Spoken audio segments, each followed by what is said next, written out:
Hello, friends. So it is week 48, and we are talking about patterns. So old patterns, new patterns.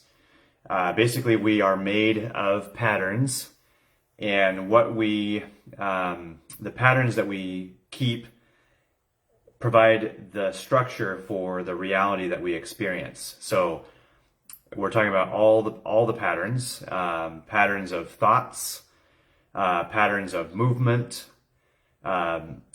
patterns of interaction, emotional patterns, emotions, thoughts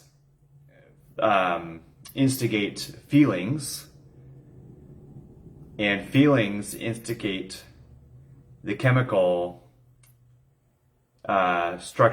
chemical release in our body, and we can get addicted to those chemicals. So we can actually get addicted to feeling sad, or a thought that everyone is against me, or nothing works out, or everything works out, or people are good or people are bad, as a dominant thought. So patterns, and when I posted that meme in the group, I maybe should have clarified, because I was wondering after if it looked like I was suggesting that I was Gandalf saying, "I'm not trying to hurt you, I'm trying to help you," and then you guys were the dog waiting to release the ball out of his mouth so it could be thrown again. It's a funny meme, but what I intended to communicate through that was that the new choices and the new habits and the new patterns in our life is like Gandalf trying to help us, and our survival instinct, our trauma responses are like, don't want to let go of the ball and trust again. So that's kind of complicated. So I might have gone a little too deep with that imagery, but but yeah, so our patterns, not only do we have that structure, apparently by age 30, 95% of everything that we do or say or think or feel is automated. So we almost become robots, in that 95% of everything that we do or say or think or feel is the same every day. And so when we see a certain person, we have a certain reaction. It's the same thing. We get to a certain part of town, we have a certain feeling, and it's the same thing. Or we see that it's raining, or that it's sunshine, or the way we feel when we wake up, or whatever. So like, that's crazy that 95% of our thoughts become unconscious, and 95% of everything that we do or think or say, our patterns are unconscious. They just are habit. And the tricky part with that is part of it is just our brain functioning the way our brain is supposed to function, and help us remember who we are. So it kind of becomes our identity to live in these patterns. And anytime we stray too far from the patterns that we've established, we start feeling like, who am I? I don't know who I am anymore. I don't feel like myself. This feels really weird and scary. And we can have panic attacks and trauma response to positive life change, because we are straying too far from who we're used to being. And so then our brain, our mind, and our nervous system kind of keeps us locked into that same space of being who we have been. And so positive change is really challenging. And we have to be willing to experience discomfort, to be overwhelmed, and be unfamiliar to ourselves, be strangers to ourselves until that new version of us, becomes who I am. And I've experienced this since I was little. I was in a controlling environment all growing up into my early 20s. I was told who I was, the parts that were good and the parts that were bad, and I was told who I could be and what my limits were and what the ceiling was on my potential and all of that. And yet I had this strong feeling, this strong belief that I wasn't yet everything that I wanted to be. And I became fascinated with, how do I become who I have never been and who I have believed I could never be? And so I've been obsessed with the process of positive life change. How do we become who we've never been and who we believe we could not be? And the first part is being okay with being a stranger to ourselves until we become a new identity. And growth and expansion requires that we do that over and over and over and over again. The whole death and rebirth cycle. So we are constantly growing and expanding if we're willing to experience this alienation from ourselves. So what I wrote with the meme in the group was, sometimes old patterns of survival or even familiarity keep us from enjoying the benefits of new habits and perspectives. We've spent so much time exhausting ourselves to prove worth and maybe earn some care in return that we drain our life force, our life energy. And when we prioritize ourselves, we listen to our bodies and keep doing the simple things that work, transformation is possible. So being willing to be a stranger to ourselves and really experience something so new, so different, is the first step. And then the other thing that helps is keeping those changes really simple. And we've talked about these multiple times, but like it's so good to always repeat them. Taking deep breaths. One of the patterns in survival is to hold your breath or breathe really shallow. So you're starving yourself of oxygen. Hey, Lori, good to see you. Doris is on. Lucy is on. Hello. I think someone else is on. Don't see the name yet, but good to have you here. Yeah, so holding our breath. Like there's one of the things I noticed when I first got away from my home, and I was looking for work before going to boot camp for the Marines. And I would be driving around. I'd be in cities that I'd never been in before, trying to look for work, surrounding areas. And I was noticing, like, wow, I'm not breathing. And all of a sudden, I would just take a big gasping breath. And I was totally in survival mode. I didn't know that then, and I only found out last year and a half that I matched all of the symptoms for complex PTSD. So I didn't realize that all those years I was having trauma responses: fight, flight, freeze, or fawn. For me, freeze or fawn mode were my go-to modes. Freeze would be the one where I'd stop breathing. But either way, it's like breathing really shallowly. So giving myself the gift of oxygen throughout the day whenever I can remember it. So simple, but so powerful. And then drinking water. The number one ingredient in our body is water. And even just small levels of dehydration can cause someone to begin showing signs of dementia.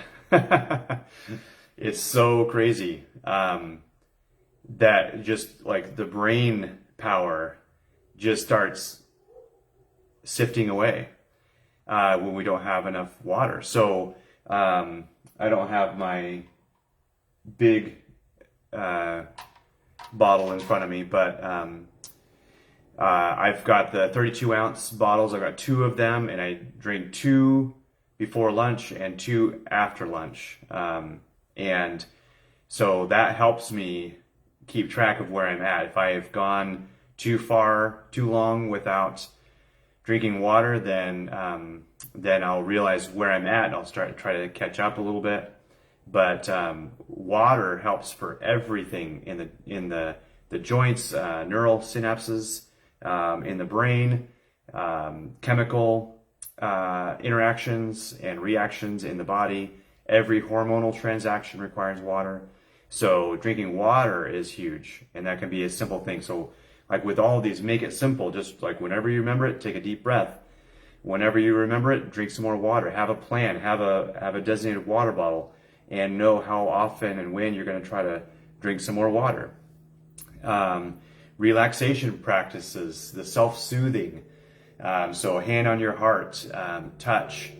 The deep breaths is part of that. Singing can trigger the same relaxation response, the soothing response. Movement, dancing, all of that is very soothing. Stretching, just gentle movement and stretching can be helpful. And then restful sleep routine, just listening again to a podcast with a health expert talking about the problems of having the phone next to your head at night. And I'm going to have to figure out some new patterns because I like to be able to know what time it is. And I don't have a clock in my bedroom, so I could probably get a clock and put my phone somewhere further away, just so that I'm not tempted to use the blue light and kind of wake up my brain if I wake up in the middle of the night, or trying to go to sleep and checking notifications that come up. Like I can, my phone, I don't know if my previous version had this, but my phone now has a digital well-being section, and so I can actually turn it onto different modes and only allow certain apps to have to be able to be used in that digital well-being mode. And I can label them for different things like work and rest. Okay, Kimberly, good to see you. Yeah, no worries. Yeah, I'll be posting the YouTube version of this unlisted link later, so you can catch the rest when you're able to. But good to see you. Having that separation, like I need to remember to turn my phone, like put on that work mode or that meditation mode. I can label it different things and just have most of the apps not working, not giving me notifications, so I can do some rest, quality rest at night, good sleep. And then eating real food, nutrient-dense foods. So keep researching all of this, especially if you have symptoms or you don't feel well when you eat certain foods. Like start looking things up when you experience a symptom that doesn't agree with you when you eat certain foods, or when you start eating certain foods, you notice you always feel good, or you don't have any issues with certain foods, and like make a note of that. Make sure that you are keeping plenty of those foods that seem to agree with your body on hand, and limiting or eliminating the foods that you notice are giving you trouble. So nutrient dense foods, like this is something that's like been big for me, and I know that there's a lot of issues around this, and so like if what you're doing is working, then don't worry about it. But every cell in your body, the second ingredient after water is amino acids, which are what make up protein. So protein is a big word, but there's 20 amino acids. It's kind of a big blanket category for these 20 amino acids, 9 of which are essential, meaning that the body cannot make them on their own. And so you have to be eating those amino acids. And the tricky thing with, like if you're only eating plant-based, plants have really low levels of those essential amino acids. So you'll get protein, but it's going to be a lower quality protein, and it's going to have a lot of the non-essential amino acids that your body can make, and a lot less of the essential amino acids that your body cannot make. So animal protein has all of the amino acids in the exact ratio that the body needs. So if you are more plant-based, then look at a supplement for an essential amino acid powder, or usually powder is probably the best. So you can get them. Perfect Amino, I think, is one. So getting those plant-based essential amino acids is really important if you are plant-based, because your body is constantly making new cells and it needs those amino acids. And if you're not getting enough of those coming into your body through what you eat, your body will be cannibalizing your muscle and bone tissue to harvest the amino acids that it needs. So you're accelerating the aging process if you're not getting enough of those amino acids, in the essential amino acids in your system. So eating real food, mindful stretching, so being in your body, connecting with your body, doing some yoga, some stretching routines, some Pilates, and in general doing some movement, going for 5-minute walk, 10-minute walk. It's amazing how beneficial just walking can be. When you go for a walk and you notice yourself breathing more, that is because more cells in your body are needing oxygen. And so the cells in your body are signaling to the heart and the lungs, I need a greater delivery of oxygen, and your breathing starts increasing because your lungs want to provide the oxygen, meet the demand for the oxygen. Same thing with lifting heavy things. So not only more oxygen, but the muscles, as you fatigue, and when I say fatigue, I'm always talking about the local muscle. So it might just be in the bicep. I'm not talking about full body exhaustion, but just reaching fatigue in those muscles that are being worked. And that signals to your body it needs to get stronger. And so balancing that with your whole energy supply. Do you have enough energy to do a full body workout? If not, maybe you can do a short full body workout, or you can work 1 or 2 muscle groups today and 1 or 2 different muscle groups tomorrow. So hopefully you're utilizing those options within the app. And if you have any questions, let me know. But the first 2 modules are all about keeping it really, really simple. The rest of them are as well, but they use more muscle groups throughout the week and throughout each day. So that's lifting heavy things, then self-compassion and practicing gratitude. So one of the most helpful attitudes to have in recovering from trauma is self-compassion, because there's a lot of unhelpful habits that we get into, and this is like relates to the theme of patterns. So we experience trauma, and then we experience the response to trauma, and we guard ourselves, we protect ourselves, and that's important for a time.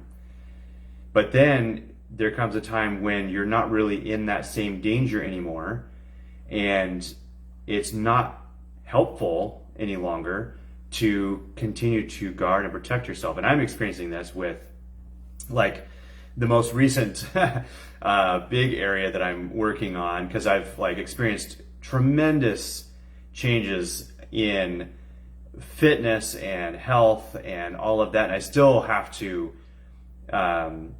steward my energy and my time much more than the average man my age, because of being empathic and intuitive and just all the data I'm getting all the time, and all the ways that my energy is being drained, not necessarily in a bad way, but just being used doing things that aren't happening for other guys.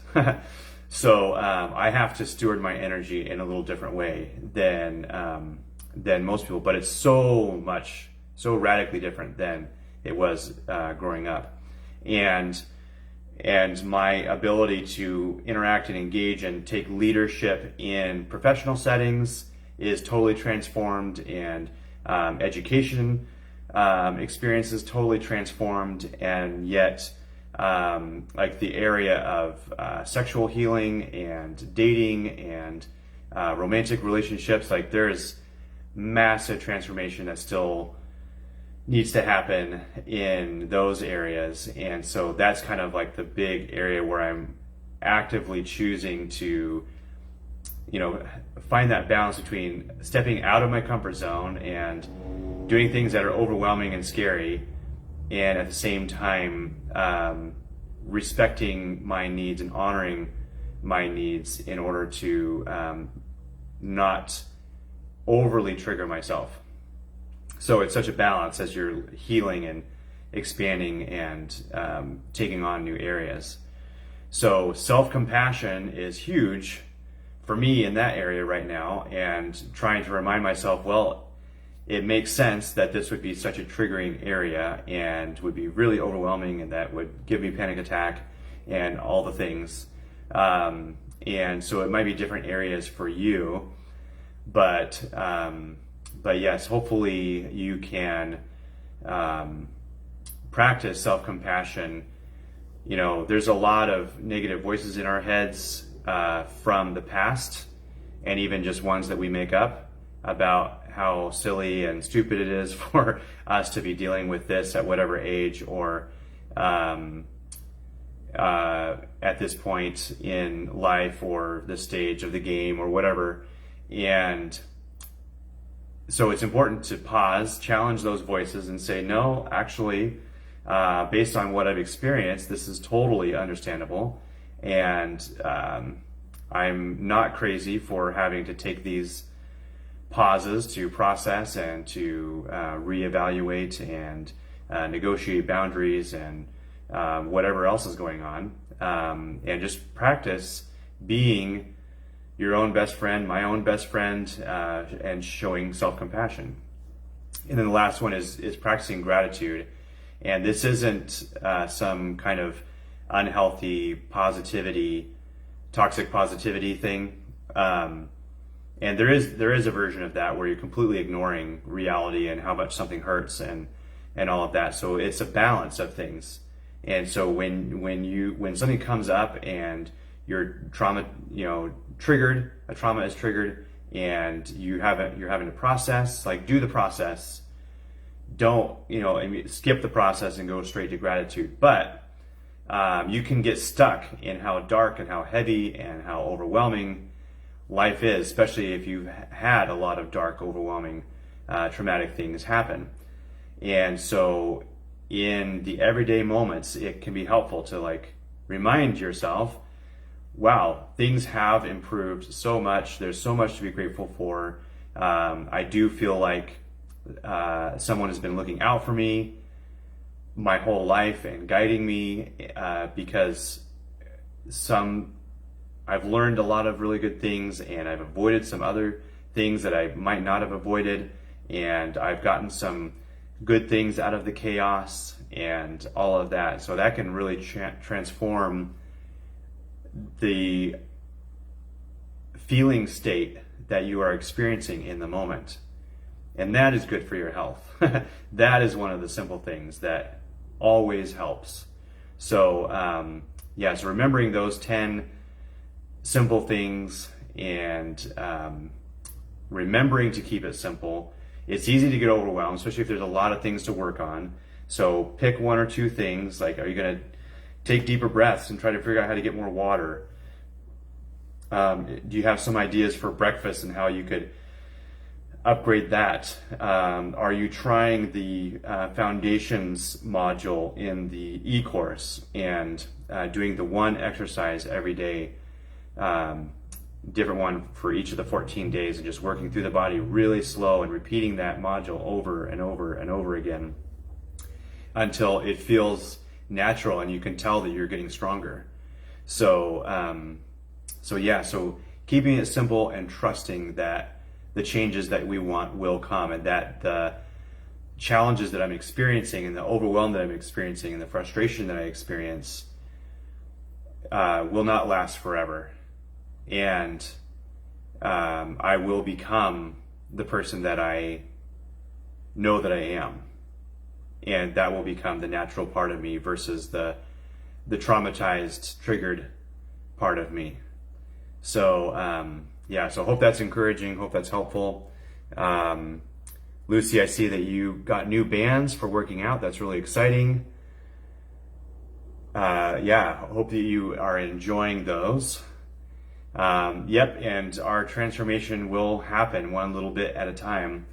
It's a matter of just keeping at it. So, Lori said, what you wrote here is right in line with what I'm focusing on lately. My old patterns seemed helpful when I developed them, and they probably were. And now upgrading to new values is vital. Yes. So, the ways that we adapted to traumatic situations is not helpful when we need to transition from survival mode into thriving, and things are going better, and you're owning your confidence and taking your sovereignty, owning your sovereignty in your life. So that's really good that you are recognizing that.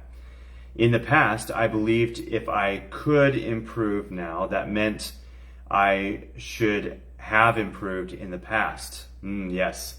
So it's actually a pattern and a habit that I've noticed to really think poorly of my older self, my younger self, the old version of me, because I wasn't as mature or evolved yet. And so I've been really intentional about practicing compassion on that younger version of me, and knowing that I was always doing the best I could at the time. And so, Lori, just like so much compassion for the younger versions of you. I believe that you were always doing the best you could at any moment in your life, and that when you know better, then you do better, and that's okay to wait till you know better to do better. So in order to avoid making the past me feel bad, I had to keep doing what she did. Yes. So that is another great point where it's like you don't want to make the previous version of yourself feel bad for not doing better. So then you keep in the same patterns in order to stay consistent and not really have it reflected back to you how much improvement needed to happen earlier and how much change was waiting to happen earlier. So being able to hold that, like, that compassion on our younger self, knowing that he or she did the best that they could, and that they would want you to now change your patterns because you know better. Like, they would have done it that way anyway. They would have done things differently if they had known, had the capacity mentally, emotionally, physically, to do something more evolved, expanded, mature, healed, and that's totally okay. So I love that. Really well said, Lori. And you know, the trauma that we experience when we're super little, and the beliefs that we form as a result of what we experience when we're really little, we don't have enough information to make a sound new belief. We have to have compassion on that too, because our little selves didn't know better, and we came up with some crazy beliefs about ourselves and our worth and life and all that. We continue to operate from those inexperienced beliefs